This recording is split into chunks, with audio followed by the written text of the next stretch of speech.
मैं अपनी ज़िंदगी में जितना ही आगे बढ़ने की कोशिश करती हूँ, ज़िंदगी मुझे फिर धक्का मार के फिर से पीछे कर देती है। हेलो एवरीवन, कैसे हो आप? आई होप आप लोग ठीक होंगे, बढ़िया होंगे और अपनी स्टडी को भी अच्छे से कर रहे होंगे। आज मेरी वजह से मेरी बेटी को चोट लग गई। काश कि मैंने उसका ध्यान रखा होता। कभी-कभी बहुत ज़्यादा दुःख होता है कि एक मदर होना भी बहुत ज़्यादा डिफ़िकल्ट होता है। सारी ज़िम्मेदारियाँ पूरा करने के बाद भी हमें बहुत कुछ सहने को मिलता है। सब कुछ ऐसा लगता है कि जैसे मेरी ही गलती है या फिर मैं मैनेज नहीं कर पा रही हूँ। यहाँ पे लाइफ़ की ऐसी बैंड बजी है मेरी कि मैं बोल नहीं सकती हूँ। सब कुछ मेरी गलती बता दी जाती है कि सब कुछ तुम्हारी वजह से हुआ है, सब कुछ। और लगता भी है कि हाँ, सब कुछ मेरी वजह से है। घर की सारी ज़िम्मेदारियाँ निभाने के बाद भी लोग इतने सारे ताने मारते हैं। एक तो दिल दुखता है बहुत ज़्यादा कि ऐसा कोई कैसे कर सकता है। सारी चीज़ें निभा रही हूँ, सारी घर की ज़िम्मेदारी को पूरा करती हूँ, सब कुछ करती हूँ, मैनेज करना होता है, वो सब कुछ करती हूँ। उसके बाद भी लोगों को ताने मारने होते हैं कि मैं कुछ करती नहीं हूँ, सारा दिन बस बैठी रहती हूँ। किचन में अपने आप ही खाना बन जाता है। आज मेरी वजह से मेरी बेटी को चोट लगी तो उसका भी मुझे सब लोगों ने ताना मारा। हाँ, मेरी गलती थी कि मुझे उस पर ध्यान देना चाहिए था। काश कि मैं ऐसा ना करती। लेकिन हर तरीके से ऐसी माँ कोई नहीं होती है कि अपने बच्चे को दुख दे या फिर उसको चोट पहुंचाए। लेकिन कभी कभी ऐसा हो जाता है कि उसकी वजह से ही सब कुछ खराब हो जाता है। वो इतनी शैतानियाँ करती हैं जिसकी वजह से उसको चोट लग गई। आज वो इतनी तेज गिरी कि उसके होंठ फट गया, इतना खून ही खून हो गया और मैं बहुत ज़्यादा होपलेस हो गई। इस बीच में मुझे भी बहुत ज़्यादा ताने मारे जबकि मेरी इतनी कोई गलती थी नहीं। पीहू मेरी बच्ची, जिसे आप लोग जानते हो, वो अपने दादू के लिए पानी लेके जा रही थी और पानी का जो जग है वो छूट गया और उसके होंठ में पता नहीं कैसे लग गई, दांत लग गया या फिर उसको जो ग्लास है उसकी वजह से लग गई। पता ही नहीं चला कि किस तरीके से उसको लग गई। और मुझे बहुत ज़्यादा रोना भी आ रहा था कि इस मेरी वजह से इतना लग गया कि मैं ध्यान नहीं दे पा रही हूँ। कभी कभी लगता है कि सब घर सब कुछ संभालना सिर्फ एक ही की जिम्मेदारी होती है, मदर की जिम्मेदारी होती है और किसी की कोई जिम्मेदारी नहीं होती है। घर में चाहे कितने 4 लोग भी होते हैं ना, तो वो देखते भी नहीं है बच्ची को, सब कुछ मुझे ही देखना होती है। चाहे वो कुछ भी करे, उसे खाना चाहिए तो भी मम्मा, पानी चाहिए तो भी मम्मा, खाना भी मम्मी बनाती है फिर भी मम्मा के साथ में ही वो रहती है। क्योंकि कोई लेने वाला भी नहीं है, कोई समझता भी नहीं है। और उसके बाद में भी ये सुनने को मिलता है कि मैं कुछ करती नहीं हूँ, ये अपने आप खाना बन रहा है, सब कुछ अपने आप ही तो हो रहा है।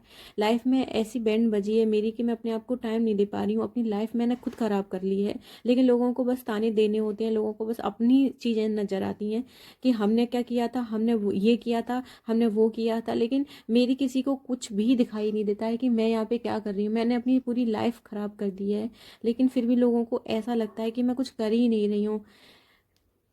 कभी कभी लगता है कि शादी एक बोझ बन गई है मेरे ऊपर, कि ना तो मैं खुद को संभाल पा रही हूँ, ना घर की जिम्मेदारी संभल रही है मुझसे, और ऊपर से बेटी। एक माँ होना इतना आसान तो नहीं होता है।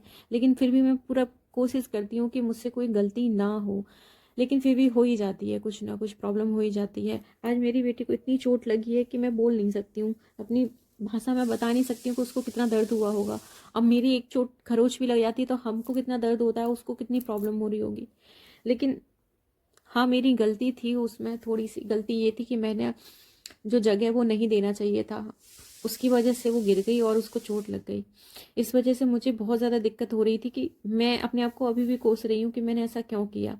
और ऊपर से घर वाले ताने मारते रहते हैं कि मेरी वजह से ऐसा हो रहा है, मेरी वजह से ही सब कुछ हो रहा है।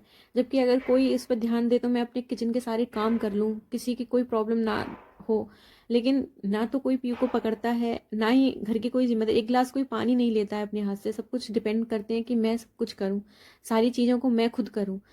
लोगों को ये लगता है कि बस मैं एक घर की नौकरानी हूँ, बस जो भी कुछ करना है ना सिर्फ मैं करूँगी। वो भी पैसे तो देने होते नहीं है, बस फ्री की नौकरानी है, जो काम करना है करवा लो और कुछ नहीं है। शादी के बाद लगता है मुझे इन लोगों को इतना भूख लगती है, पहले इतनी लगती नहीं होगी, शादी के बाद ही ऐसा लगता है। मैंने डिसाइड किया होगा कि शादी के बाद हम ये करेंगे वो करेंगे। घर की कोई जिम्मेदारी कोई निभाने को तैयार ही नहीं रहता है, सब कुछ मैं करूँ। सारी जिम्मेदारियों को निभाना है तो मैं निभाऊंगी, कोई और नहीं निभा सकता है। घर में 4 लोग भी आ जाते हैं और घर में बनाने वाले 3-4 हैं तो वो नहीं करेंगे। बस घर की नौकरानी है, जो बहू है, वो करेगी और कोई नहीं करेगा। एक कोना दे दिया जाता है ना बहू को कि बस इस कोने में पड़े रहो। ये कोना होता है किचन, कि लो ये तुम्हारा घर है, ये सारी रजिस्ट्री तुम्हारे नाम की है, लेकिन जो मुनाफा है ना वो तुम सिर्फ उसी का है। तुम्हारा जो सब कुछ है ना वो किचन ही है। सब कुछ तुम्हारा, अपना घर कुछ नहीं है, बस किचन तुम्हारी अपनी है, जहाँ तुम अपनी मर्जी से खाना बना सकती हो, अपनी मर्जी से सबको दे सकती हो। अपनी मर्जी से सब कुछ कर सकती हो, बस किचन में कर सकती हो। किचन के बाहर पैर रखोगी कि दूसरे की मर्जी चलेगी, उसके अलावा किसी की मर्जी नहीं चलेगी। लोग मेरी पढ़ाई पे उंगली सवाल उठाते हैं कि मैं क्यों पढ़ रही हूँ। मेरा हस्बैंड मेरा साथ दे रहा है, तो तुम लोगों को क्या प्रॉब्लम हो रही है मेरी समझ में नहीं आती। एक बंदे को पता है घर में, तो उसकी वजह से पता चल रही है, मालूम नहीं है क्या टोक देते हैं कि वीडियो बनाती है, ब्लॉग बनाती है। अगर मेरे हस्बैंड मेरा साथ दे भी रहे हैं तो तुमको क्या प्रॉब्लम हो रही है, तुम्हें क्या प्रॉब्लम है मुझसे। अगर कुछ हो भी जा रहा है तो वो झेलेंगे ना, तुम्हें तो कोई नहीं बोल रहा ना कि तुम झेलो। हद ही होती है, लोगों को इतना सारा झेल झेल के मैं परेशान हो गई हूँ, इतनी सारी इरिटेट करने लगे हैं लोग कि लगता है कि बस कुछ कर लो और जाओ यहाँ से। लाइफ की बैंड बजाती है। दोस्त देना बहुत आसान होता है लड़की को, लेकिन अगर खुद को देखा जाए, खुद को उस जगह पे रख के देखो कि उस पे क्या बीतती है। जिस लड़की को कुछ खाना पीना बनाना नहीं आता था, आज वो सब कुछ कर लेती है। एक माँ भी है, एक हाउस वाइफ भी है, सब कुछ मैनेज करती है, अपनी पढ़ाई भी मैनेज करती है। और इन लोगों को बस एक एक चीज़ पकड़ ली है कि बस मैं तो फ़ोन में लगी रहती हूँ और फ़ोन ही देखती रहती हूँ। लाइफ में और कुछ मेरा मोटिव है नहीं, लाइफ में कुछ और करती हुई नहीं मैं। बस ज़िंदगी का मेरा मकसद ये फ़ोन में लगना है, और कोई मेरा एम नहीं है और कोई मेरा उद्देश्य है ही नहीं। बस मैं फ़ोन में लगना है। घर की जिम्मेदारियां तो अपने आप पूरी हो जाती हैं। तो समाज में ऐसा क्यों होता है कि लड़की को बस एक बोझ समझा जाता है, हमेशा की तरह कि वो बस एक बोझ है। अगर पैदा होते ही उसको बोझ समझ लिया जाता है और बोझ के तहत ही उसको शुरू से ही टॉर्चर किया जाता है। ना माँ बाप पीछे रहते हैं, ना ससुराल में कोई पीछे रहता है। उसको ये कहते रहते हैं कि ये तेरा घर नहीं है, और जब शादी से पहले कहते हैं कि तू तो पराए घर की है, कहीं और जाएगी। इस उसका घर तो कोई होता ही नहीं है, जबकि पूरी जिम्मेदारी तो वही निभाती है, सारी चीज़ों को तो वही करती है ना, फिर भी उसका कोई घर नहीं होता।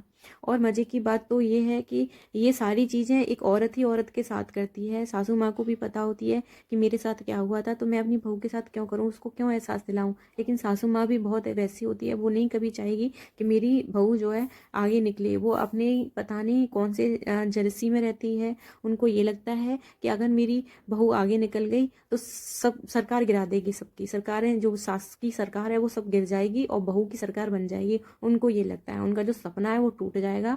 और जो प्रथा चलती आ रही है वो अगर एक ने तोड़ दी तो सदियां सारे जो बच्चे हैं वो सुधर जाएंगे, उनको ऐसा लगता है।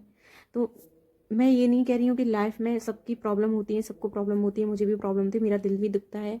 सबको अलग अलग फीलिंग होती है। बस मैं इस वीडियो के ज़रिए ये बताना चाहती हूँ कि जो भी कुछ आप लोग अपनी बहन बेटियों के साथ करते हो तो प्लीज़ मत करिए, क्योंकि उसको शुरू से एहसास ही होता रहता है, उसको खुद फील होता है कि वो वाकई में बोझ है। तो प्लीज़ आप मत करिए, क्योंकि कोई भी समाज इस चीज़ को एक्सेप्ट नहीं करता है, ना कभी करेगा कि एक लड़की आगे बढ़ गई है और वो आगे बढ़ती रहेगी। उनको दुख होता है, उनको तकलीफ होता है।